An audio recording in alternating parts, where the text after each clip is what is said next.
eat with sticks? Why, I think that's not a bad idea at all. What are you doing? We don't eat with sticks.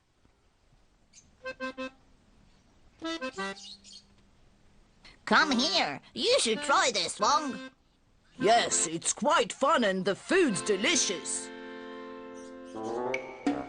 Wong insisted she wasn't prepared to eat with sticks.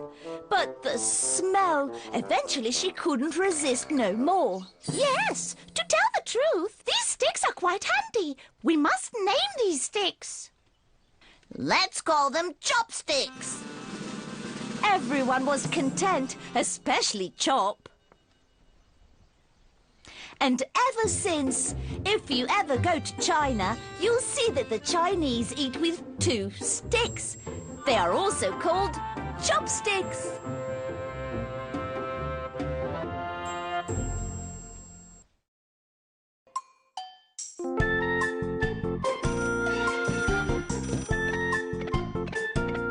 That's it. This was our show for today. And if you're asking yourselves if this was a true story, then maybe it was and maybe it wasn't. See you!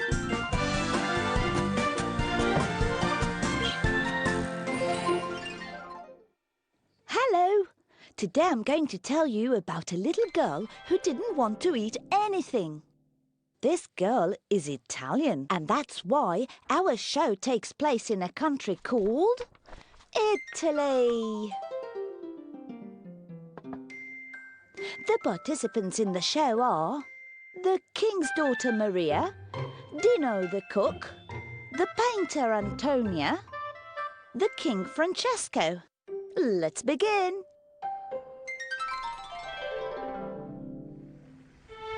Maria, the king's daughter, didn't want to eat.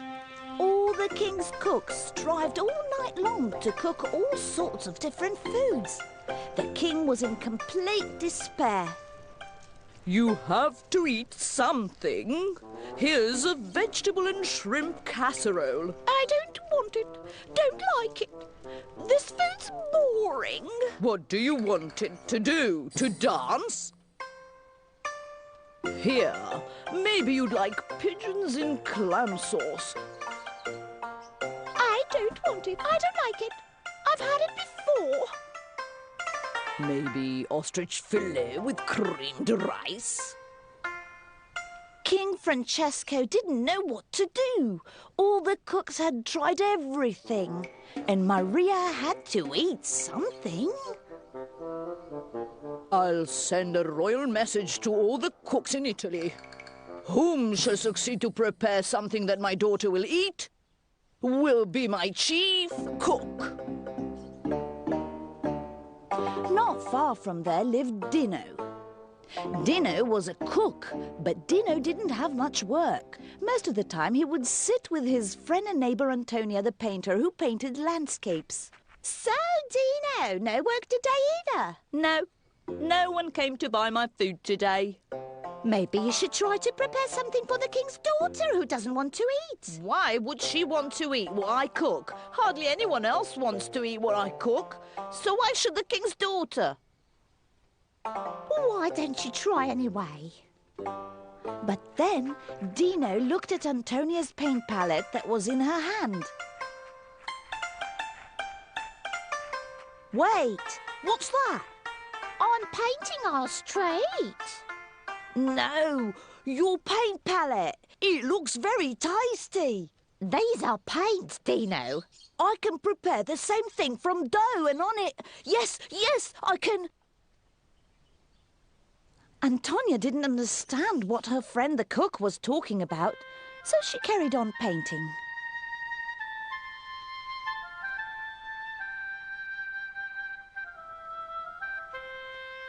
Oh, very nice.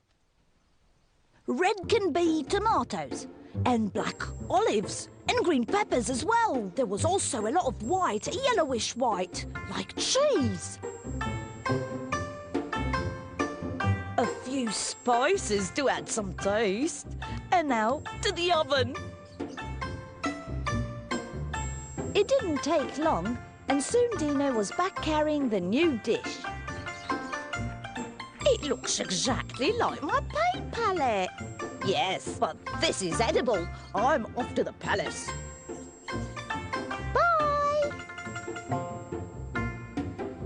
Here you are, Your Highness. Maybe your daughter will want to try this. What's this? It looks very tasty. Look here, Maria. Look at the colours. What's it called? But Dino hadn't named his dish. He was in such a hurry that he forgot to name his dish. It's a pizza. Yes, pizza. A dish that I invented this morning.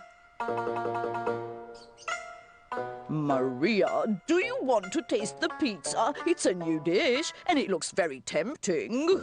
Is it tasty? Maria liked the colours of the pizza very much. She decided to try it. Francesco and Dino were anxious.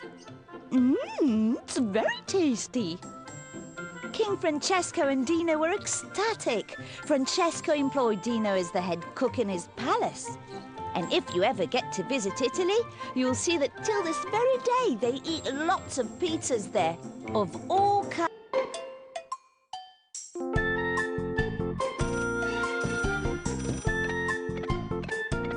That's it. This was our show for today.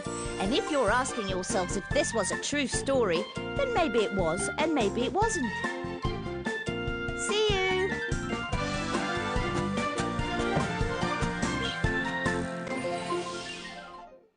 Hello. If sometimes you get very hot, then you should see my show. It's about a very interesting story. Just wait and see. Today's show takes place in a country called Spain. The participants in the show are the king's maidservant, the king who liked travelling, the coach driver, the king's assistant. Let's begin.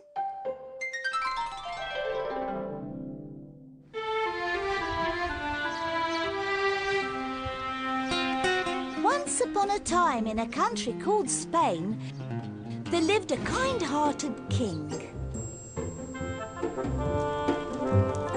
The king loved to travel in his royal coach so that he could have a good look around his beautiful country. But it was very hot in the coach. Very, very hot. And that's why, from time to time, they had to stop the coach and get off to cool down.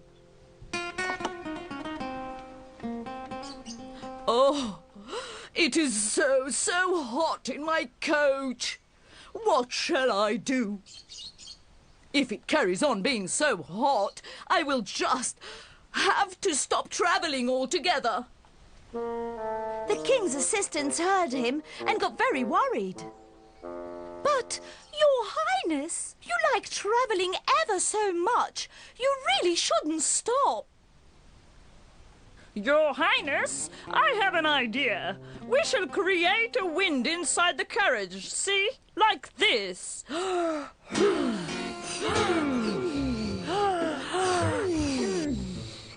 The king's men blew and blew on the king, and it helped quite a bit. Only they grew tired very quickly. Thank you, kind sirs, really thank you. But it seems like there's no choice. I shall return to the palace and never leave it again. The king and his men were about to leave when something blocked their way.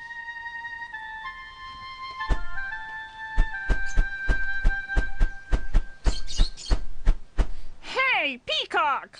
Please move aside, you're in the way! Go on, Peacock. Are you deaf? Wait a minute. Peacock, don't move anywhere. Maybe you could wave your tail. The men were surprised at the king's request. Seems like the heat is starting to affect our king. What does he want from the peacock? But then the peacock started to wave his tail and a pleasant breeze began to blow on everyone. What a lovely breeze! This is wonderful. This is exactly what I need inside my coach. A fan like the peacock's tail, for me to wave and cool myself down. Wonderful idea, Your Highness. The king's men quickly made a fan for the king that looked exactly like the peacock's tail, and so the problem was solved immediately.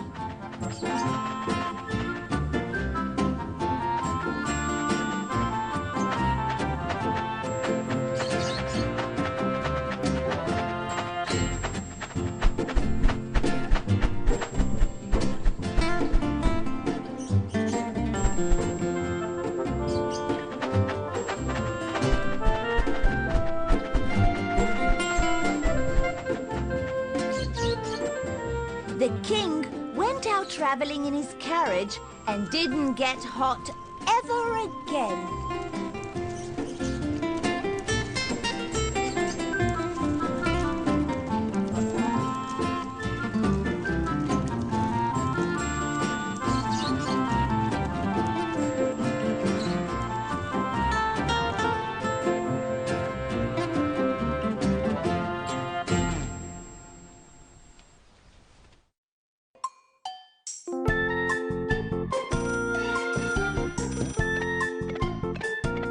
That's it. This was our show for today. And if you're asking yourselves if this was a true story, then maybe it was and maybe it wasn't. See you!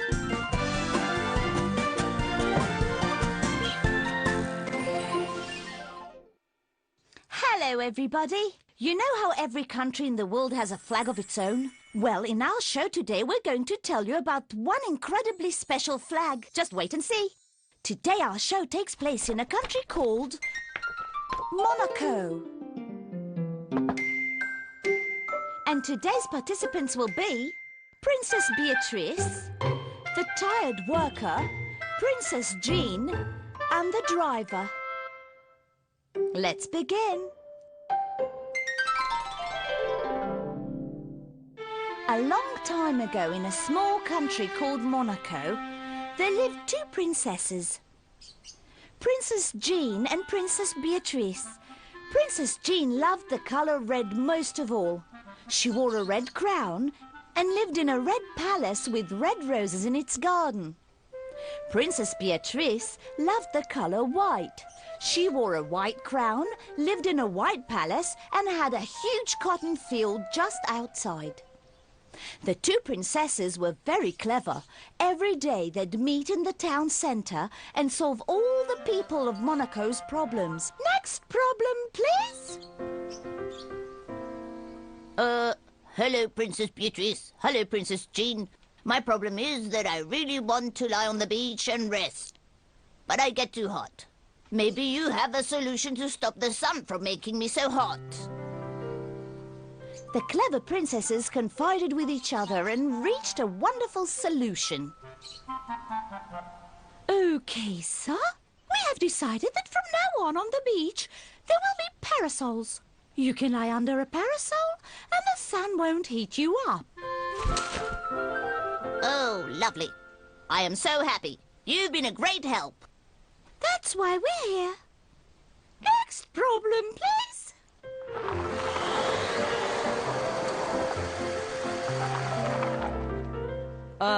Hello there. I've been waiting for quite a while to meet you two. I have a serious problem. I'm a driver. I drive long distances, and when I want to come back home, I can't find Monaco, because it's so small. That was a particularly complicated question. The princesses confided for a long time, and eventually they found a solution. To solve this problem of yours, we need a very tall pole. A tall pole? The driver was surprised, but he went to get what the princesses had asked for anyway.